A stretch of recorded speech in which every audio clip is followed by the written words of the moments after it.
What's going on? This is Big G from G Riders. I'm here with my friend Tony from New York. Hello. And welcome to the second G Riders battle. Today, we're going to be comparing the two fairly sporty subcompact cars from Ford, the Ford Fiesta, and the Chevy Sonic.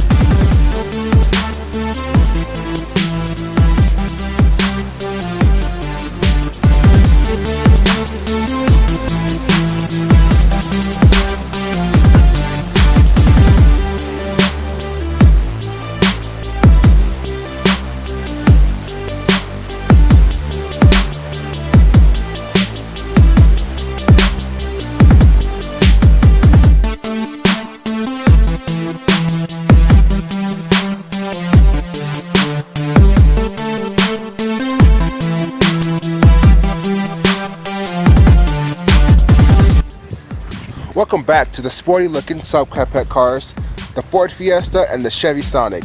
Introduced in 2008, the Mark 7 Ford Fiesta was the first taste of the European sporty subcompact car that us Americans received. And since then, these cars have definitely become a favorite among enthusiasts. And the Chevy Sonic, which replaced the Veil in 2012. The Veil was a dreary, uncomfortable, slow vehicle that felt right at home on your local rental car lot. Now, the Chevy Sonic is a vehicle that you might actually want to own. Alright Tony, tell us a little bit about the Chevy Sonic. The Sonic is a pretty sporty subcompact. The one we have here is the Sonic Premier, which is the top of the line Sonic, and it has a 1.4 liter engine with a turbo, which puts out about 138 horsepower and 148 pounds of torque. That also goes 0 to 60 in 7.8 seconds, which is pretty respectable. Now, because it is a Premier, it comes with a boatload of standard options, which include daytime running lights, push button start, remote start, heated seats, heated steering wheel, and many more, even a remote start on the key fob. The car weighs only about 2,800 pounds, almost 2,900 pounds actually, so that's one of the reasons why it's pretty quick. It does get 27 miles per gallon in the city and 36 miles per gallon on the highway, which isn't bad, but it's not as good as my Mazda 3. Okay, Glenn, let's hear about your Fiesta. The Ford Fiesta is now in its last model year and is not showing its age too badly. There are many Fiesta models to get. There's the fuel-sipping 1 liter 3-cylinder, and then you got your pocket rocket Fiesta ST making 197 horsepower. Mine is a 2014, and the only difference between mine and the 2017 is the infotainment system. The new ones have Sync 3, and I have the MyTouch system. So the 2014 Ford Fiesta Titanium is just like the Sonic, it's in top spec. My car comes with most of the same standard equipment, minus the LED daytime running lights and a heated steering wheel. So my car has a naturally aspirated 1.6 liter, making 120 horsepower and 112 foot-pounds of torque, and it weighs about 2,500 pounds. Since this car is so light, it gets a decent 27 miles to the gallon in the city and 37 on the highway. It gets so low mainly because it's an old engine. So next year, 2018, there's an all-new generation coming out, and I'm sure that one will get great gas mileage. Alright Tony, let's talk about how much these things cost. I mean, it is an economy car. Let's see how much these things are. So yeah, the price is probably the most important part of a subcompact car to a lot of individuals, as long as it's a decent car. The Sonic, which, you know, as you can see right there, is pretty nice looking. Comes in a sedan and hatchback. The bottom of the line is the sedan with the 1.8 liter engine, and it has the same amount of horsepower but a lot less torque. Comes in at $15,142. The top of the line one, which we have here, the Premier, is $20,415. And the Ford Fiesta starts at about $13,960, and that's coming in the base form, so manual transmission and basically nothing. And since this one is a top of the line spec, it's about $19,325. All right, Tony, which car here do you think is better styled? Well, it depends on what you're looking for, really. If you're just looking for a regular sedan, kind of sporty looking, the Sonic isn't bad looking. I think it's pretty plain. I think it just looks like a mass-produced small subcompact car. If you want something that's sporty and has a hatch, the Fiesta, in my opinion, is a much better looking car. It's more original looking. It looks pretty nice. I mean, the look might be a little dated because it's from back in 2014, but like Glenn said earlier, it has aged very well. I completely agree with you on that, Tony. I think the Sonic does look like just your average mass-produced subcompact car. I kind of like the front a little bit better because I like the way the headlights look with the LED daytime running lights and the projector headlights, because I kind of like that stuff on my car.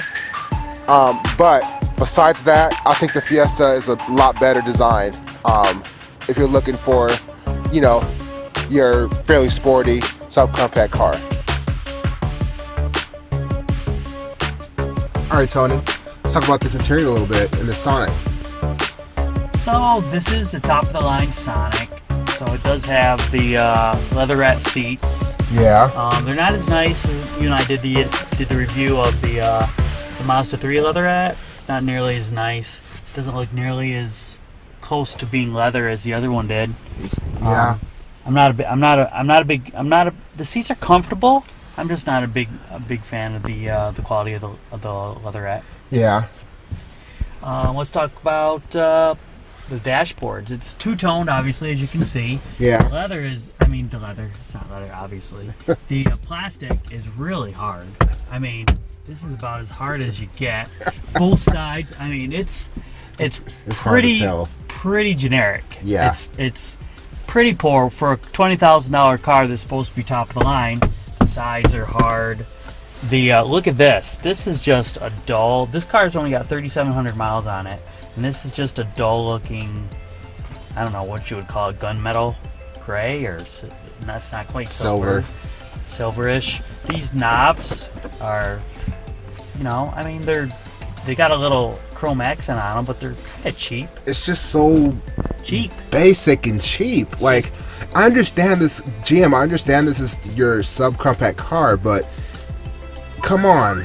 If you're going to charge $20,000 for a car, you should at least put some time and effort and money into the display. Yes, so it has Apple Play, it has CarPlay, but that doesn't make up for cheapness. The cheap interior, exactly.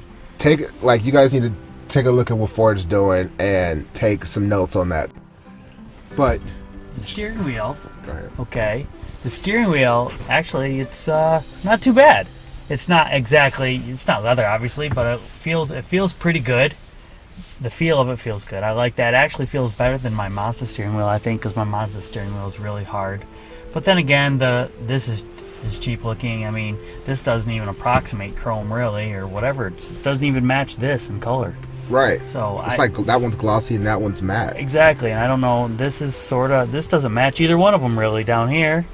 I don't know what. I mean, I don't know what they were thinking. It's just, what did I say before? A mass-produced, cheap subcompact car.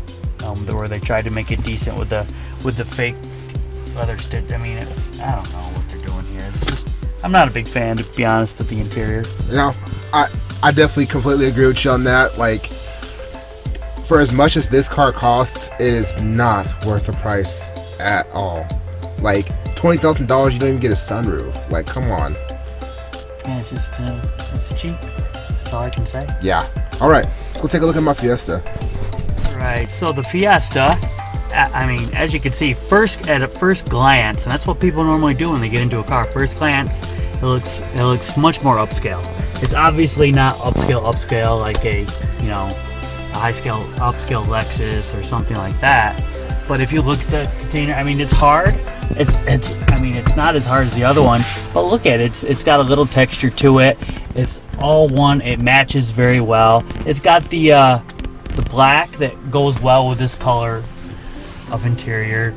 The controls are... Yeah, I have automatic climate control in this car. These are digital. Much nicer. I mean, the gear shift is nicer. I mean, the leather, it's not real leather, but it's as close to real leather as you're gonna get if you're not getting, leatherette. If you're getting leatherette, I should say, it's as close to leather as you're gonna get. Mm-hmm. The steering wheel is, again, I like the other steering wheel a little better. This one's still kind of hard, but it looks, I mean, the chrome Chrome is a nicer quality of chrome than the other one. Yeah. The side matches everything. It's hard. It feels a little harder than this actually, but it's at least it matches. It looks good. It's a lot more cohesive. It's a lot more. There's a lot more quality involved with this vehicle. I like it. The interior doesn't even compare, in my opinion. It's just head and shoulders above the quality of the Sonic. Absolutely. My opinion of this interior I'm not too biased. I mean, this is my car and everything, but getting into I've tried a lot of the subcompact cars, and this by far is 100% the best one out of all of them.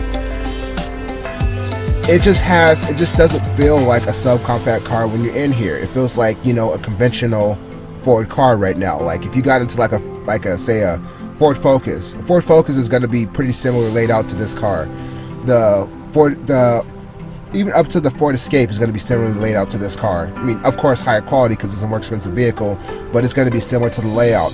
In the Sonic, they separated that car from the other cars they're making. So like I had the Cruise a few months back, and that car is nothing like the Cruise in the way it's laid out. So you get into that car and you're like, oh, I don't even really understand what this even is, because it doesn't match anything else that they're making. What would you think, Tony, about that other one? Isn't it very different than any other Chevy products that they're making now? Well, yeah, it's like they decided. They made it look like, on the exterior, they made it look like a mini Cruise, which looks sort of like a mini Malibu. But when you go interior on this, they decided to just cheap out on it, in my opinion. Yeah. And just make I don't know what they spent the 20 grand on to make that vehicle. It's that engine. Maybe it's just an engine in the wheels and the rims, whatever. But the interior just doesn't match the exterior on that car. This one, the outside looks like quality, the inside looks like quality. I'm not a big fan of this look, but this is pretty much done. It is done actually. But besides the looks of this looks kind of funky in my opinion. Yeah, the big knob, yeah, big circle. Exactly. But at least look at the size of it has a bigger, I don't know, a nicer screen. It's just laid out nicer. It's a better interior. Absolutely. All right. We're now gonna take these out and see how they drive.